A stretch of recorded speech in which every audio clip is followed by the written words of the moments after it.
Steve, how do you circumcise a heart? Well, I don't know, but God says that we have to. We have to circumcise the foreskin of our hearts. This is the Bible in fewer words. We are Carol and Steve Wells. This is episode 188, Jeremiah, chapters 1 through 4. Hi, Steve. Hi, Carol. This is one of my happy days. We're starting a new book. Yeah, this is the second of the major prophets. You know how Isaiah was kind of a long book? Mm-hmm. Yeah, Isaiah is considered a major prophet, and so is Jeremiah. And then we're going to have one more after that, Ezekiel. And then we have 12 minor prophets. And then we're pretty much done with the Old Testament. Really? Huh. I can't believe it. Well, it's going to take a while because we got a couple of long books to get through. Uh-huh. Have some kind of medium-sized ones, and then a bunch of short ones. All right. Well, we're at episode 188. Yes, we are. I think we can get through those future books. Mm-hmm. Okay. Jeremiah chapter 1. The words of Jeremiah, to whom God spoke when Josiah, Jehoiakim, Zedekiah were kings of Judah before Jerusalem was taken captive. Yeah, so that's kind of setting the historical setting for us. So this is all happening maybe 50 years just before the Babylonian captivity, right up to where Babylon conquers and destroys Jerusalem and takes the Israelites captive. Okay. What I mostly noted was that there's Jeremiah, Josiah, Jehoiakim, and Zedekiah, and then Judah and Jerusalem are all in those two lines, or in that first line. Yeah. That's a lot of J's. Okay, so verse 4 is, the word of God came to me saying. So now Jeremiah is talking. Yeah. Mm-hmm. Whenever it says me or I in Jeremiah, it's going to be Jeremiah. Okay. So God said, I made you a prophet while you were a fetus. Okay, that's a little weird. Yeah. The Bible doesn't actually use fetus, but while you were in the womb. So Jeremiah was called by God when he was in the womb. This is sometimes used by Christians to say that God disapproves of abortion. Because you might have a prophet Might have in a your prophet. womb. That's yeah. Who knows? That's right. And that would be a shame to not have that baby be born. Exactly. Yeah. Okay. Verse 6. I said, I can't speak because I'm still a child. God said to me, don't say you're a child. You're going to speak for me.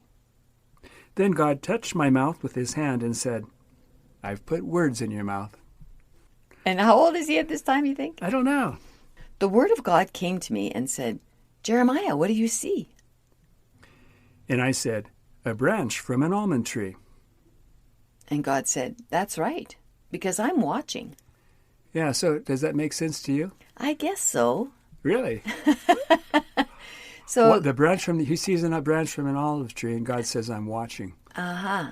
How does that make sense to you? Well, there is a branch from an olive tree, and he's watching him right now. There's probably all kinds of olive trees all over there. Okay. Almond trees. Okay. The reason that this doesn't make much sense to anybody but you is that it only makes sense in the Hebrew. Oh. The word for watching and the word for branch are almost the same. Oh, really? Yeah. So it's a play on words. But it's a play on words that only makes sense if you know Hebrew. Okay. And I don't. And you don't. But that didn't stop you. Okay. So then. It's okay. I don't either. But that's what the Bible scholars tell me. All right. So verse 13. The word of God came to me a second time and said, what do you see? I like this game. This is a fun game. And I said, a seething pot facing north. And God said to me, that's right, I'm watching. No. And God said to me, evil will attack everyone from the north. Oh, a seething pot like boiling oil or something. Yeah. Uh-huh. So this one kind of makes sense. It's not a play on words, but you kind of, Okay. Yeah. I will call all the kingdoms of the north to set up their thrones on the gates of Jerusalem. And I will punish those who have forsaken me by burning incense to other gods or worshiping the works of their own hands. So gird up your loins and speak to them. They'll fight against you, but they won't win because I'm with you. Chapter 2. The word of God said to me, Go cry in the ears of Jerusalem, saying, This is what God says. I remember when you were my young bride and you loved me in the wilderness. You were faithful and I protected you. So I accuse you and your children's children. You've played the harlot under every high hill and under every green tree. Like a female donkey in heat, you sniff the air looking for sex. You've worn yourself out chasing after strangers to have sex with. Where are the gods that you made? Let them come to save you. I punished you by killing your children, but it didn't help. So this is a weird chapter. Uh-huh. The first of many? Yes, it is. Uh-huh. So welcome to Jeremiah. Uh-huh. So God is not happy with his bride. Yeah, Israel, I guess, or Judah, is Mm-hmm. his bride. Mm-hmm. She went after other gods, and she was his bride, and they were getting along pretty well together. Uh-huh. And then she became a harlot. She was a harlot having sex with everybody that came by. And I don't think that he really thinks that the country of Judah is having sex with people. He's using this as a metaphor, right? He's the husband, she's the wife, she's being unfaithful to him by worshiping other gods. And because of that, he killed her children. You know, his killed children. No, it says kill your children. Yeah, but I guess the metaphor stops there. Yeah, They're not his that's kids. right. It's kind of there. I guess you're right that he and Judah had children. That's the people of Judah, maybe. Mm-hmm. He killed a bunch of them.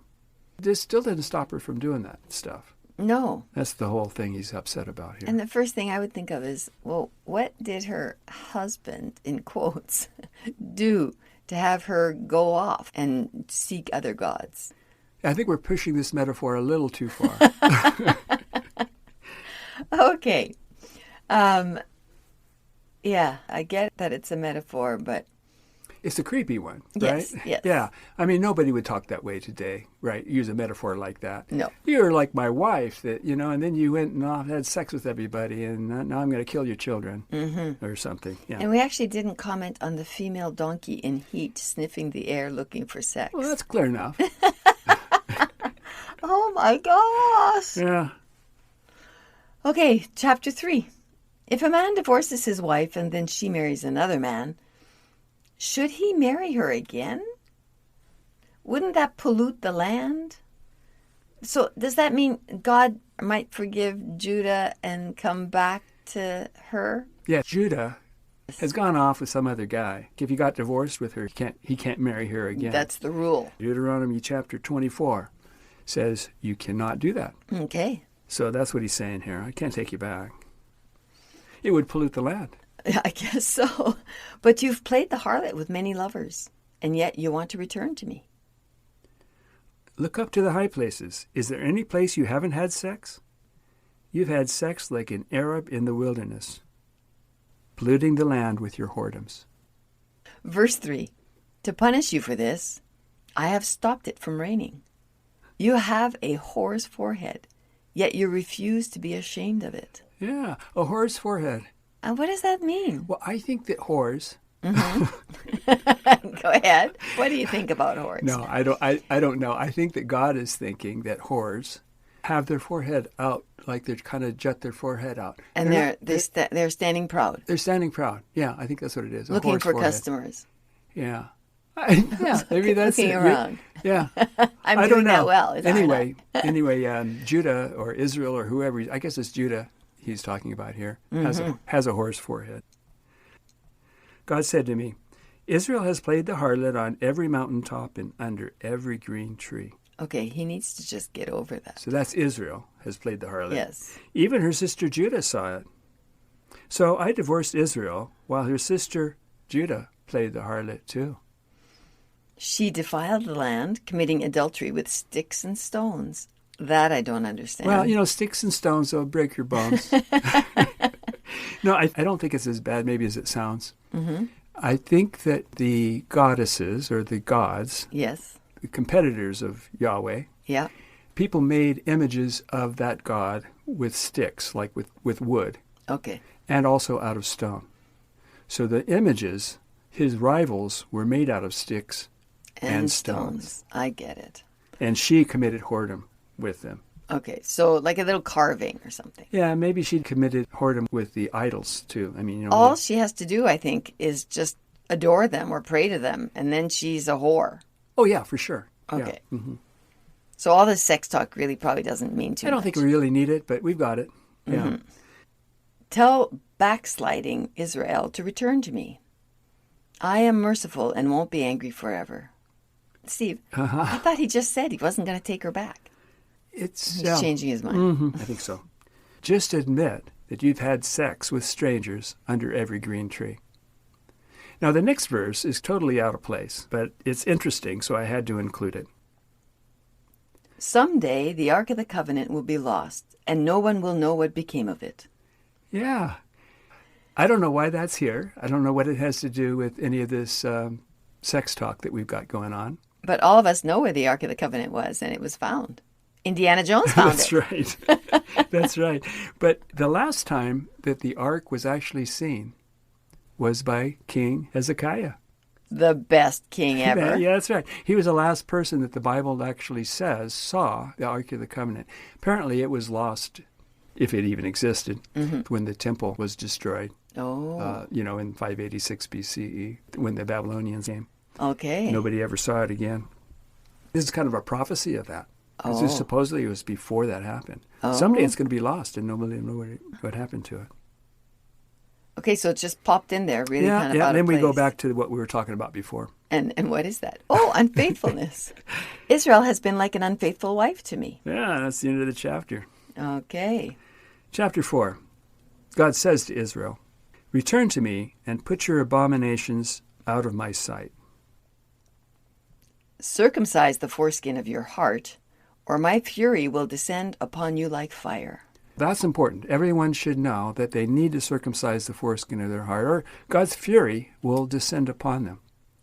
Our little teaser was talking about this. Yeah. What is that? Well, I think I know. I don't think he's meaning that you're going to be circumcising the foreskin of your heart, because your heart really doesn't have a foreskin. No, and it could kill you. Yeah, probably wouldn't be a good idea anyway if you could. It's probably just a metaphor again, like all this other stuff. So when people get circumcised, that's setting them apart as... God's people. Yeah, it's God's people, right. Okay. So that sets them apart as God's people, but that doesn't really do the trick. You need to be all in. You need to be following God's laws and loving and obeying and fearing God.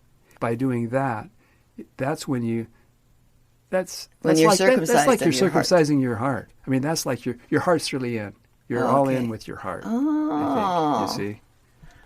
All right. Well, in a weird way, I kind of get that. It's like being baptized as an adult or born again. Or... It's like, yeah, that's it. It's like that. It's the Jewish equivalent of being born again, or it's the Hebrew Scriptures version of being born again, I think. Okay. Blow the trumpet and shout out loud. Oh, because we need to pull the military together. Yeah.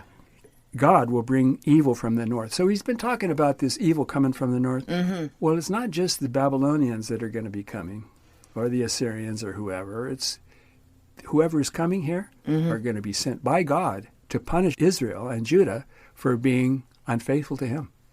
Okay. A lion, the destroyer of the Gentiles, is coming, who will kill everyone in your cities. So gird yourself with sackcloth, lament and howl, because God's anger is coming our way. And I said to God, surely you have deceived the people, saying there will be peace, while we are being attacked and destroyed. My bowels, my heart makes a sound in me. It's that circumcision you just had. I don't know what that is. I looked, and there was no one. All the birds had fled. All the cities had been destroyed by God in his fierce anger. God said, I'll destroy the whole land. Well, most of it anyway. The earth will mourn and the heavens will be black because I said so. And I won't change my mind. Well, that's a good last line. Yeah. Because sometimes he does change his mind. Yes, that's for sure. Well, welcome to Jeremiah. Yeah. If you find this podcast useful, consider joining us by signing up to our Patreon. Or follow us on Spotify or wherever you get your podcasts. Okay. Thanks for listening, and we'll see you next time. Bye-bye. Bye.